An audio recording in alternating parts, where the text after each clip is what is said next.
कोलकाता के supreme court ने doctor कांड पर एक महत्वपूर्ण फैसला सुनाया है, जिसमें ममता बनर्जी और पुलिस प्रशासन पर कड़ा कदम उठाया गया है। इस वक्त की सबसे बड़ी खबर यह है कि कोलकाता कोर्ट के जज ने ममता बनर्जी और पुलिस प्रशासन की लापरवाही को लेकर उन्हें आड़े हाथों लिया है।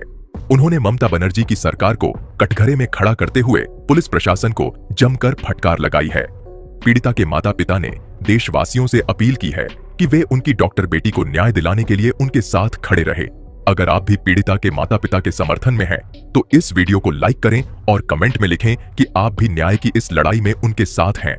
सुप्रीम कोर्ट के जज ने कोलकाता कांड पर जो फैसला सुनाया, वह किसी तूफान से कम नहीं था। उन्होंने राज्य सरकार और पुलिस की लापरवाही पर तीखी आलोचना की और साफ साफ कहा कि यह मामला केवल एक अपराध नहीं है, बल्कि कानून व्यवस्था की पूरी तरह से अनदेखी का है।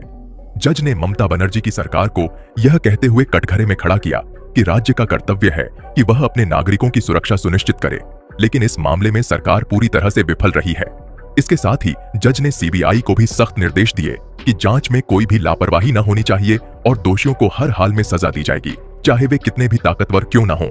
उन्होंने जांच की समय सीमा भी निर्धारित कर दी और स्पष्ट किया कि यदि जल्द ही परिणाम नहीं आए तो और कड़े कदम उठाए जाएंगे। इस फैसले के बाद ममता बनर्जी और उनकी सरकार की स्थिति और भी कमजोर हो गई है।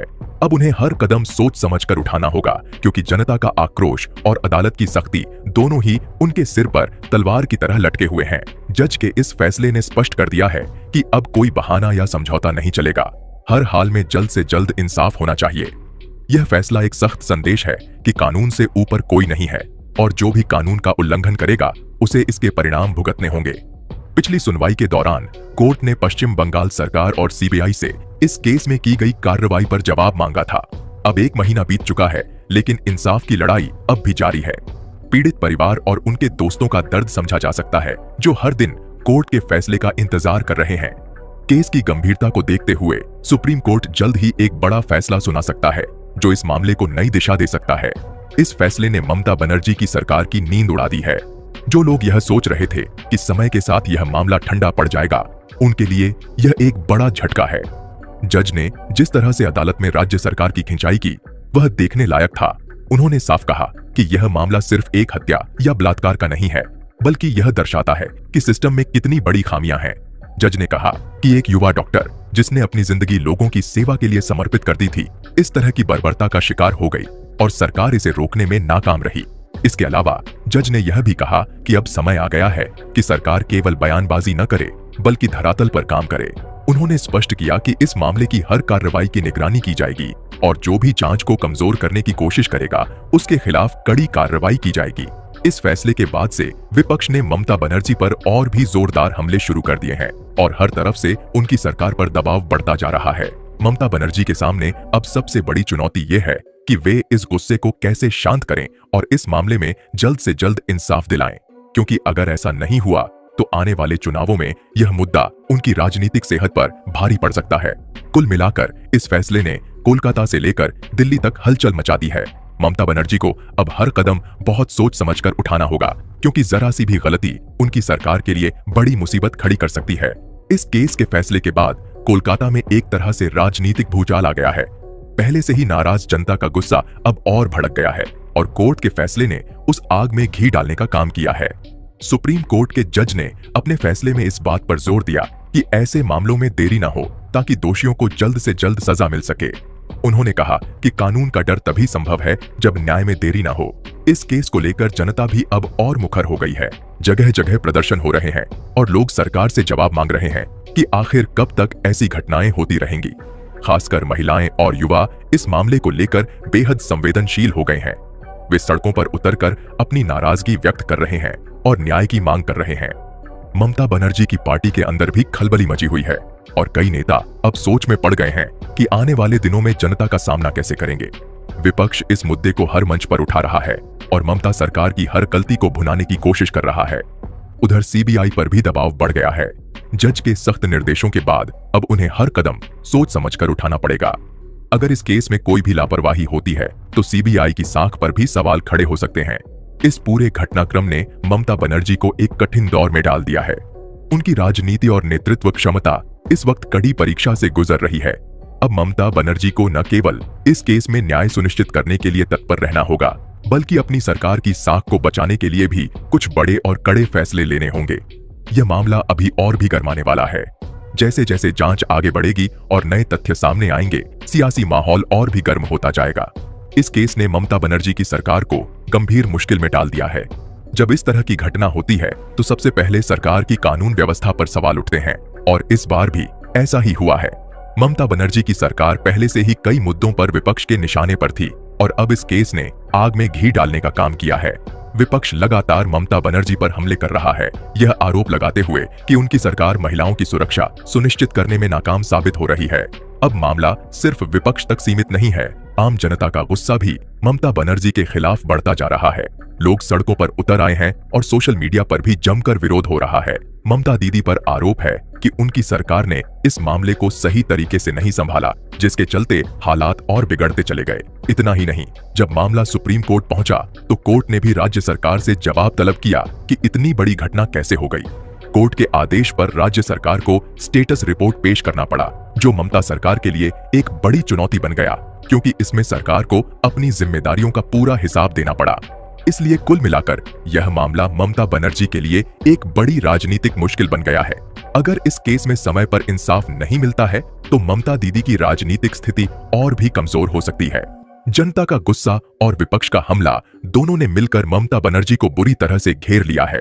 अब यह देखना दिलचस्प होगा कि वह इस मुश्किल से कैसे बाहर निकलती हैं। दरअसल यह मामला एक युवा प्रशिक्षु डॉक्टर का है, जो कोलकाता में अपने मेडिकल करियर की शुरुआत कर रही थी।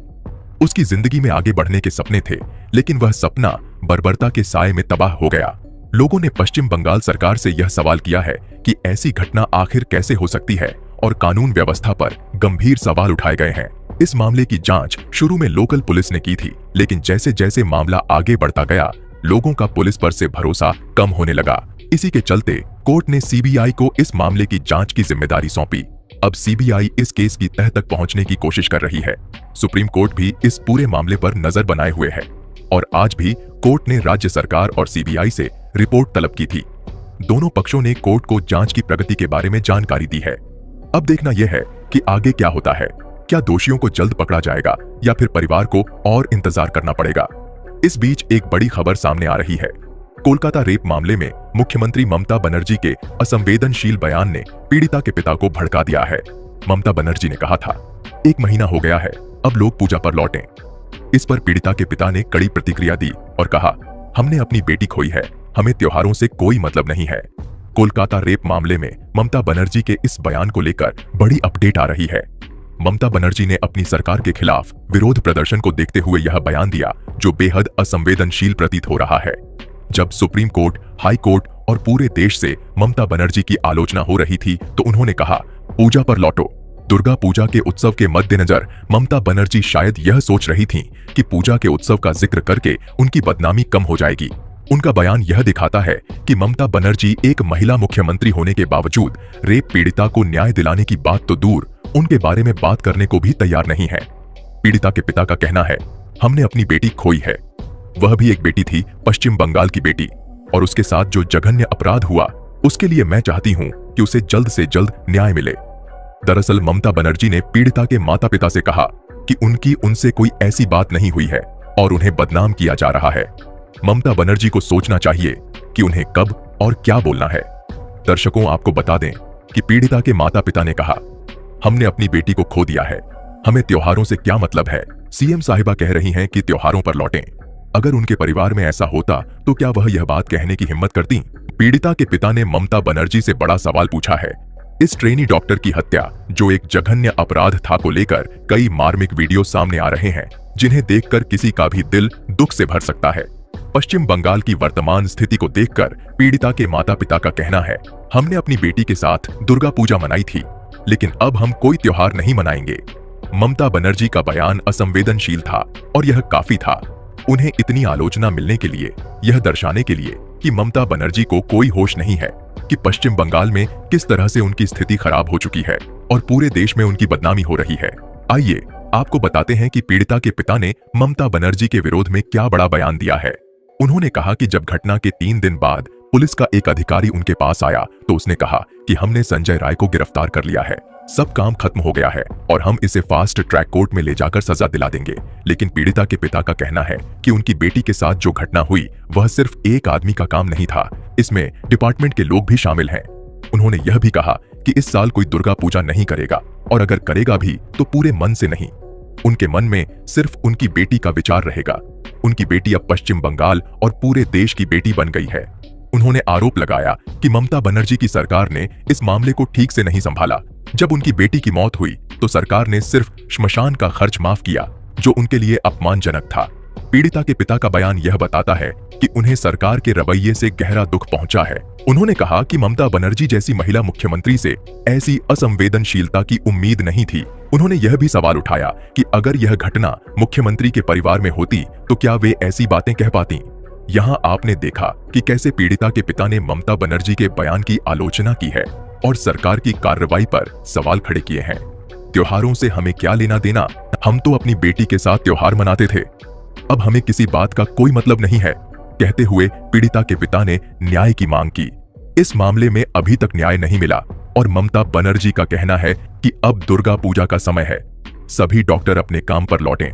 सुप्रीम कोर्ट ने भी कहा था कि डॉक्टर अपने काम पर लौटें, लेकिन कोर्ट के आदेश का पालन नहीं हो रहा है। इसका कारण है लोगों के मन में भरा हुआ गुस्सा और आक्रोश। यह कोई सामान्य मामला नहीं है, यह एक गंभीर और जघन्य अपराध है। अगर इस तरह के अपराधों के खिलाफ 1 महीने तक विरोध करने के बाद लोग चुप हो जाते हैं तो इससे जनता में यह संदेश जाता है कि समय के साथ हर बात दब जाती है। लेकिन पश्चिम बंगाल में डॉक्टरों ने विरोध का मोर्चा खोल रखा है और यह भारत की जनता को पसंद आ रहा है। इसी कारण से सुप्रीम कोर्ट के आदेश की अवहेलना हुई है। डॉक्टरों ने साफ कह दिया है कि अगर हम वापस काम पर चले गए तो डॉक्टर बिटिया को न्याय कौन दिलाएगा। कल किसी और के साथ ऐसी घटना होती है तो इसका दोषी कौन होगा। डॉक्टरों ने स्पष्ट कर दिया है कि वे काम पर नहीं लौटेंगे। उधर ममता बनर्जी ने एक और बयान दिया है जिसमें उन्होंने कहा है कि अस्पतालों में डॉक्टरों की कमी के कारण कई लोगों की मौत हो रही है। लेकिन सवाल यह उठता है कि ममता बनर्जी क्यों नहीं बता रही हैं कि एक डॉक्टर के साथ इतना जघन्य अपराध हुआ है और उसे अभी तक न्याय नहीं मिला है। ऐसा लगता है कि ममता बनर्जी सिर्फ अपनी राजनीतिक रोटियां सेंकने में लगी हैं। इसी बीच कपिल सिब्बल की भूमिका पर भी सवाल उठे हैं। कहा जा रहा है कि कपिल सिब्बल ने सरकार का बचाव करने के लिए झूठे आंकड़ों का हवाला दिया है। वे डॉक्टरों के विरोध को कमजोर करने के लिए झूठे आंकड़े पेश कर रहे हैं। वे यह दिखाने की कोशिश कर रहे हैं कि अस्पतालों में डॉक्टरों की कमी के कारण कई मौतें हो रही हैं, ताकि डॉक्टरों को काम पर लौटने के लिए दबाव बनाया जा सके। डॉक्टरों के फेडरेशन का कहना है कि ये सभी आंकड़े झूठे हैं और सुप्रीम कोर्ट को गुमराह करने के लिए इनका इस्तेमाल किया जा रहा है। यह न केवल पीड़िता की स्मृति का अपमान है, बल्कि पूरे चिकित्सा समुदाय के लिए भी अपमानजनक है, जो इस न्याय की लड़ाई में एकजुट है। आपका इस पर क्या विचार है, हमें कमेंट करके जरूर बताएं। अगर आप हमारे चैनल पर नए हैं तो इसे सब्सक्राइब जरूर करें, ताकि आपको आने वाले वीडियो का नोटिफिकेशन समय पर मिल सके। वीडियो को अंत तक देखने के लिए धन्यवाद।